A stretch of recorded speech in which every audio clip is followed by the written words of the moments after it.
I need to tell you about something I discovered, something that explained the fatigue, the brain fog, the heaviness that sits on your chest like a weight you can't name, the feeling of being stuck, not because you lack ambition, but because your body won't let you move.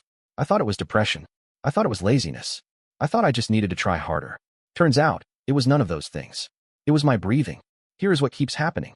You wake up tired. Not regular tired. Heavy tired. Like your body didn't recharge overnight. You grab your phone, scroll for 20 minutes, drag yourself out of bed. Coffee helps for an hour. Then the fog rolls back in. You sit down to work. Can't focus. Can't think clearly. Ideas that used to flow freely feel trapped behind glass. You know what you should be doing, but the energy isn't there. The motivation isn't there. The spark isn't there. So you push through, or you don't. Either way, by evening you're drained. You collapse into bed, lie there wired but exhausted, and the cycle repeats. Sound familiar?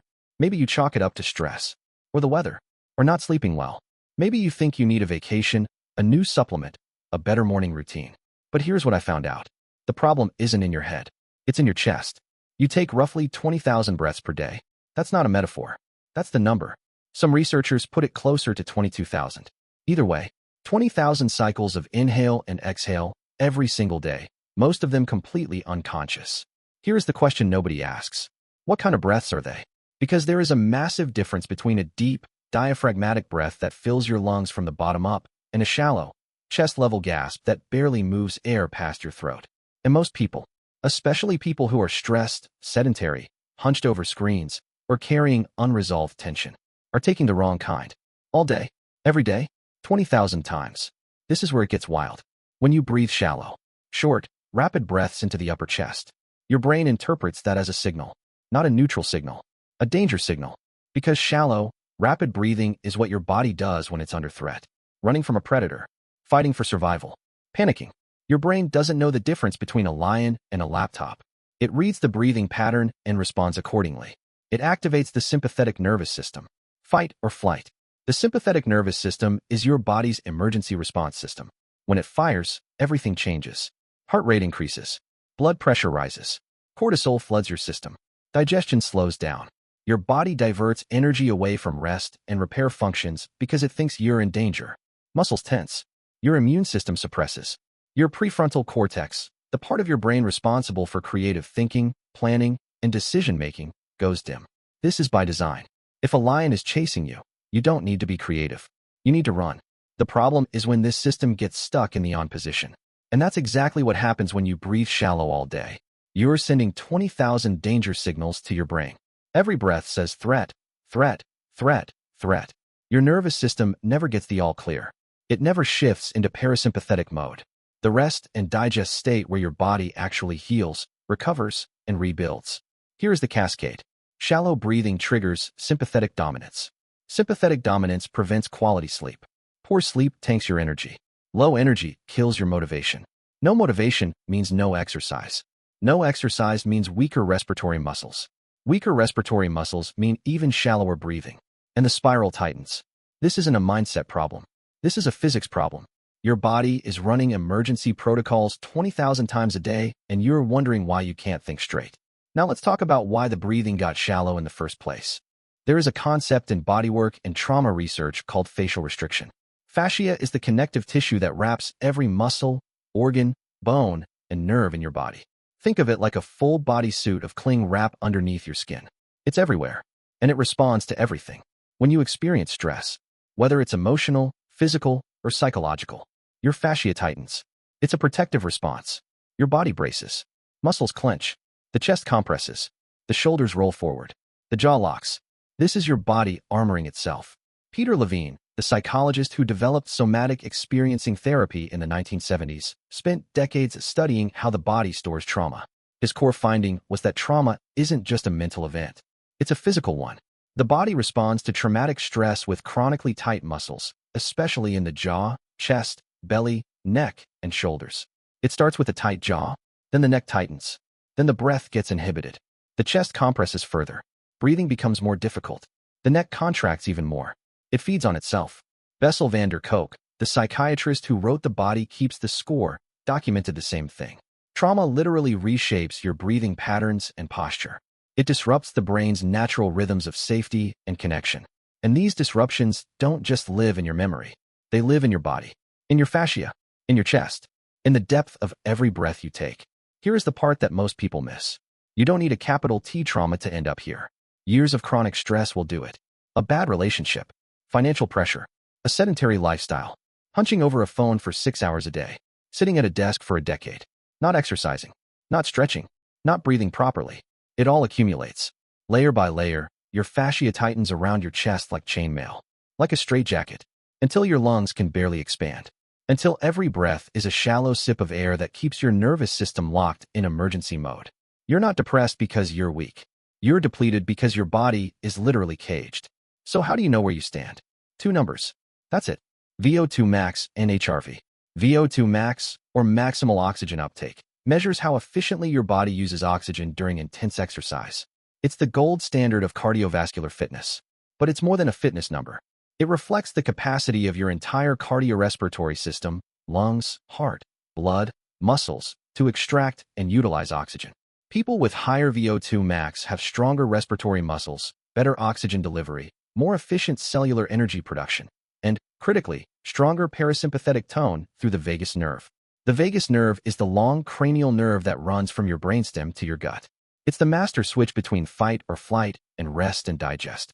Higher vagal tone means your body is better at downshifting after stress. Then there is HRV, heart rate variability. This measures the variation in time between each heartbeat. High HRV means your autonomic nervous system is flexible and responsive. Low HRV means it's rigid, stuck. HRV is increasingly recognized as a biomarker reflecting the balance between your sympathetic and parasympathetic branches. When your HRV is high, your body can shift gears smoothly, rev up when needed, calm down when the threat passes. When it's low, you're stuck in one mode, usually fight or flight. Research shows that cardiovascular fitness directly strengthens parasympathetic tone through the vagus nerve. Improve your VO2 max, and your HRV tends to follow. Not because they measure the same thing, but because they're downstream of the same system. Your autonomic nervous system's ability to regulate itself. These 2 numbers are your nervous system scoreboard. There is another layer most people don't see. Carbon dioxide tolerance. When you breathe, you inhale oxygen and exhale CO2. Simple enough. But your body's tolerance for CO2, how much it can handle before triggering the urge to breathe, plays a massive role in how you feel. A person with low CO2 tolerance breathes more rapidly and shallowly. Their body panics at normal levels of carbon dioxide. It's like having a smoke detector that goes off when you make toast. The system is miscalibrated. When you exhale too much CO2 through chronic overbreathing, it lowers the levels in your blood. This causes vasoconstriction. Your blood vessels narrow. Less blood reaches your brain. You feel dizzy, lightheaded, anxious, fatigued. Research published in the Journal of Anxiety Disorders found that individuals prone to panic attacks often have chronically low CO2 levels. Their hyperventilation increases activity in the amygdala, the brain's threat detection center, making even small stressors feel overwhelming. So it's not just that you're breathing wrong. It's that breathing wrong has biochemically rewired your threat response. Your brain is seeing danger everywhere because the CO2 levels in your blood are telling it to. And here's the thing. You can train this. Breathing retraining programs, systematic practices that increase your body's CO2 tolerance, can permanently correct chronic hyperventilation patterns. It typically takes several weeks of daily practice. But the result is a nervous system that doesn't fire alarm bells at every minor fluctuation. So what breaks the cycle? 3 things. And they work from different angles on the same system. First, high-intensity movement. Sprinting, HIIT, circuit training. Anything that forces your lungs to fully expand and your respiratory muscles to work at maximum capacity. This isn't about fitness for vanity. This is about mechanically opening your chest. When you sprint, your lungs demand more air than shallow breathing can provide. Your diaphragm activates. Your intercostal muscles, the muscles between your ribs, stretch and contract with force. Your chest wall expands. Research from a 2022 study showed that after 12 weeks, a HIIT group showed significant increases in lung capacity compared to controls. HIIT also improves signal transmission efficiency from the central nervous system to the muscles and has been shown to significantly reduce anxiety levels. But the deeper benefit is this. High-intensity movement breaks the pattern.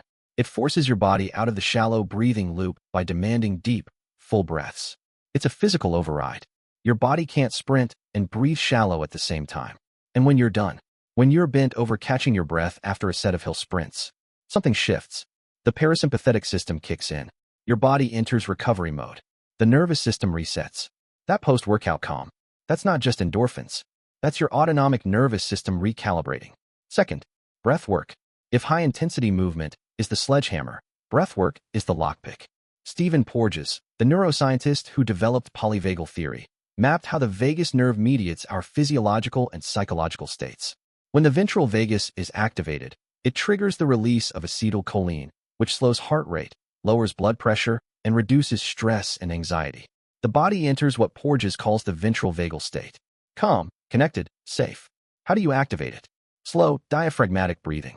Research shows that the autonomically optimal breathing rate is somewhere between 6 and 10 breaths per minute, using diaphragmatic activation. At 6 breaths per minute specifically, studies found synchronization of the sympathetic and parasympathetic systems. They literally fall into rhythm with each other. Here is the mechanism. When you breathe with your diaphragm, it creates negative intrathoracic pressure. Blood gets pulled into the thorax through a vacuum effect. Stroke volume increases. Arterial stretch receptors fire. And that triggers increased parasympathetic activity and decreased sympathetic activity. Translation: deep belly breathing physically flips the switch from fight or flight to rest and digest.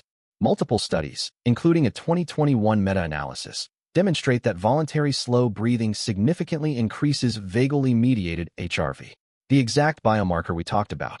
One session of deep, slow breathing was shown to improve vagal tone in both young and older adults.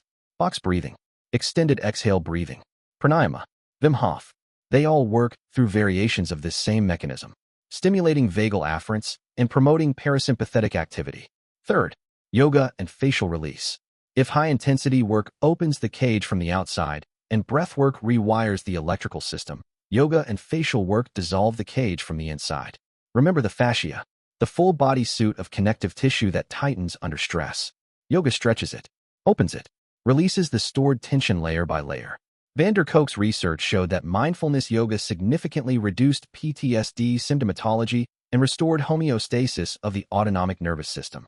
His finding was that awareness of bodily sensations, which yoga cultivates, improves control over the flow of emotions by decreasing activity in the amygdala.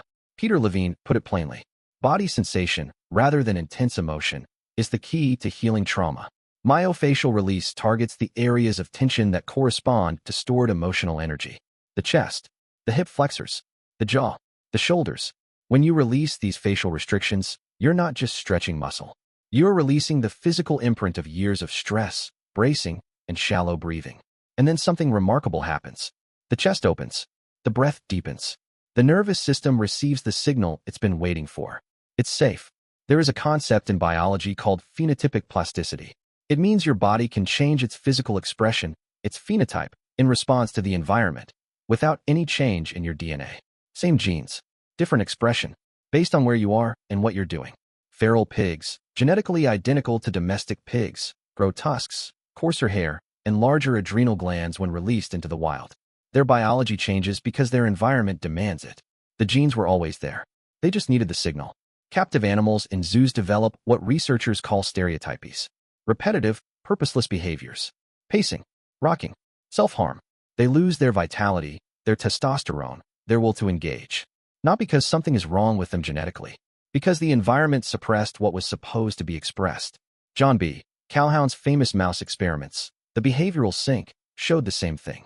Put organisms in a confined, unstimulating environment with no challenge and no adventure, and they deteriorate. Not just mentally, physically, hormonally, biologically. Now think about this. Sitting in a room, sedentary, no adventure, no physical challenge, hunched over a screen, no nature, no novelty, same walls, same routine, same shallow breathing, day after day. That's a cage. And your body is responding exactly the way biology predicts. It's suppressing vitality, lowering testosterone, killing motivation, shutting down creativity, entering survival mode. You're not broken. You're captive. The solution isn't to think your way out. It's to move your way out. Change the physical inputs. Expand the lungs. Open the chest. Sprint. Breathe. Stretch. Get cold. Get uncomfortable. Signal to your biology that you're alive, you're moving, you're in the wild. Epigenetic research shows that exercise changes gene expression. Movement doesn't just burn calories. It literally tells your DNA which programs to run. The programs for vitality, recovery, growth, and adaptation. Or the programs for conservation, withdrawal, and survival. You get to choose which signal you send. This isn't a prescription. It's what the research points to. In the morning, open the cage. Train. Sprint, lift, circuit, walk. Whatever level you're at. The goal isn't performance. The goal is to force deep breathing, expand the chest, and mechanically override the shallow breathing pattern. Even 20 minutes changes the game. Every day, reset the system. Breathwork. 5 to 10 minutes of slow, diaphragmatic breathing at 6 breaths per minute. Inhale for 5 seconds. Exhale for 5 seconds. This isn't meditation. This is nervous system maintenance. Like brushing your teeth, but for your autonomic nervous system. Regularly, dissolve the armor. Yoga. Stretching. Facial release. Open the chest, hips, shoulders, and jaw. This is the long game. The fascia didn't tighten overnight, and it won't release overnight. But each session peels back a layer. The extras that accelerate. Cold exposure. Cold showers, cold plunge. Stimulates the vagus nerve and activates parasympathetic response.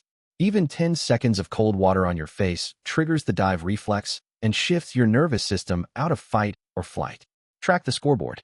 Monitor your HRV and resting heart rate. These are your daily readouts. Over weeks and months, as your breathing improves and your nervous system rebalances, watch the numbers climb. That's not just data. That's your body telling you it's healing. The question isn't why am I so tired? The question isn't why can't I focus? Or why don't I have motivation? Or what's wrong with me? The question is, what signals are you sending your body 20,000 times a day? Because your body is listening. Every breath is an instruction. Shallow says danger. Deep says safety. And your entire biology, your energy, your sleep, your creativity, your hormones, your mood, is downstream of that signal. You can't think your way out of a body stuck in survival mode. You can't journal your way to better breathing. You can't affirm your nervous system into regulation. You have to move. You have to breathe. You have to open the cage from the inside. The car has to run before you can drive it. The body has to work before the mind can play. Fix the vessel first, then play the game.